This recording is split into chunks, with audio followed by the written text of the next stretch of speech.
주님의 평안 또 은혜가 여러분에게 함께 하시기를 축복합니다. 에스라서 6장 11절, 12절 두 절 말씀 제가 봉독합니다. 거룩하신 하나님의 말씀입니다. 내가 또 명령을 내리노니 누구를 막론하고 이 명령을 변조하면 그의 집에서 들보를 빼내고 그를 그 위에 메어 달게 하고 그의 집은 이로 말미암아 거름더미가 되게 하라. 만일 왕들이나 백성이 이 명령을 변조하고 손을 들어 예루살렘 하나님의 성전을 헐진대 그곳에 이름을 두신 하나님이 그들을 멸하시기를 원하노라. 나 다리오가 조서를 내렸노니 신속히 행할지어다 하였더라. 아멘. 여러분, 에스라서 6장 11, 12절이 무지무지하게 감동적인 내용입니다. 에스라서 6장 전체가 참 아주 감동적인 내용으로 전체가 그렇게 구성이 되어 있습니다. 이스라엘 민족이 바벨론 포로지에서 돌아와서 얼마 지나지 않아서 성전 건축, 재건이 있죠. 무너졌으니까.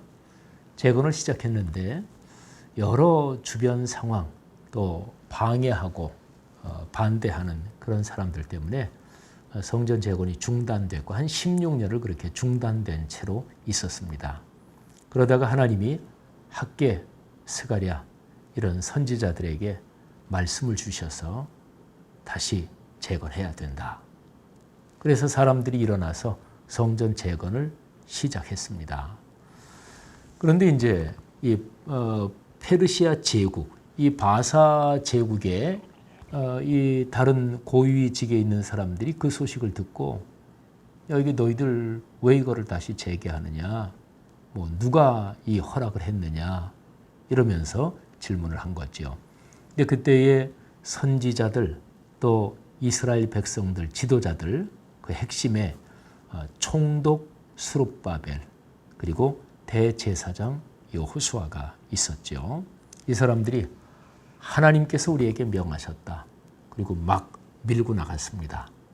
그랬더니 이제 이게 페르시아 제국의 왕한테까지 보고가 올라간 거죠. 요 상황이 이제 다리오 왕 제2년이 되던 때였습니다. 그래서 다리오 왕이 조사를 시켜요. 이게 어떻게 된 거냐 하고 옛날 일을 다 조사시킵니다. 그랬더니 페르시아의 말하자면 건국 왕이죠. 고레스 왕이 그 옛날에 칙령을 내려서 유대인들 돌아가라고 그랬고 예루살렘 성전 다시 지으라고 했다. 그런데 그게 이런 이유 때문에 중단됐다. 그 쭉 역사 기록을 보고를 받은 거예요. 그리고 나서 이제 이 다리오 왕이 명령을 내리는 거예요. 다시 공사 재개해라. 공사에 필요한 모든 물자 대줘라. 그리고 그 공사 방해하거나 또는 그 공사에 대해서 어려움을 주는 사람은 가만히 놔두지 않겠다. 그러면서 이제 칙령, 조서를 내리는데 오늘 제가 아까 읽어드린 말씀에서 이 조서의 명령을 변조하면 그의 집에서 들보를 빼내고 그 들보에 메어 달아서 사용을 시키겠다. 그러니까 완전히 옛날 우리식으로 말하면 삼족을 멸하겠다 이런 거예요. 이게 다리오 왕 제2년에 그래서 드디어 본격적인 힘을 받고 탄력을 받아서 성전 재건이 재개됩니다. 그렇게 해서 4년 뒤, 그러니까 다리오 왕 제6년에 성전이 준공이 돼요. 그리고 봉헌식을 하죠. 여러분, 오늘 이 두 절의 본문 말씀에서 우리가 받는 교훈은 이제 그런 것입니다. 하나님께서는 하나님을 믿는 사람들에게만 역사하시는 게 아닙니다. 하나님을 믿지 않는 사람들, 하나님은 그들도 사용하시고 움직이십니다. 하나님은 사람만이 아니고 국제 정치 또는 자연 현상 이 모든 것을 하나님이 큰 섭리 가운데 하나님께서 주관하십니다. 물론 이런 것이 예를 들어서 뭐 어디에 홍수가 났다 또는 어디에 기상이변이 있었다 그러면 그게 하나님의 뜻이다 이렇게 아주 작은 어떤 한 사건들 이런 거를 구체적으로 찝어서 얘기하는 것은 이것은 무리가 있습니다.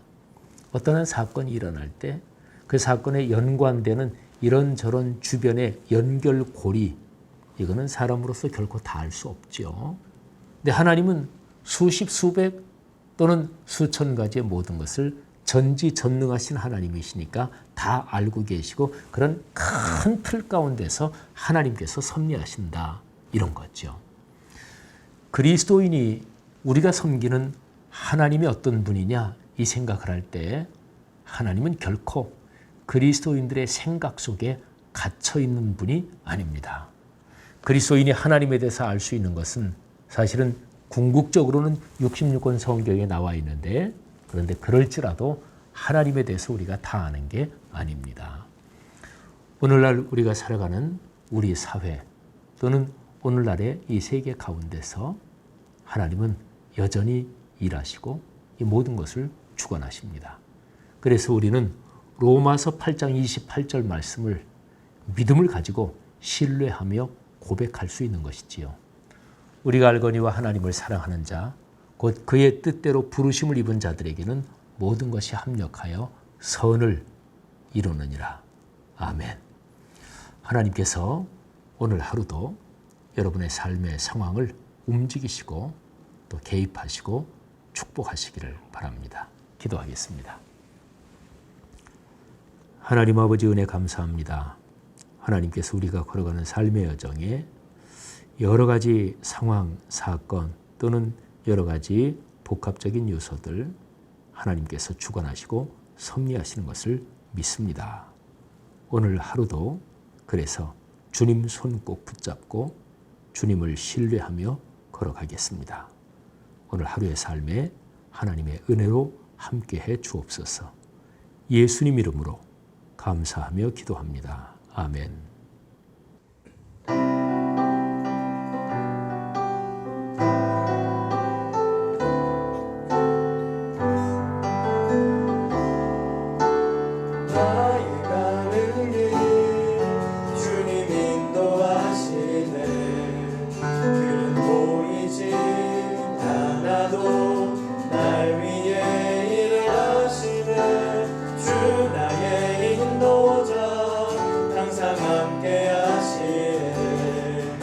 사랑과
힘 베푸시며 인도하시네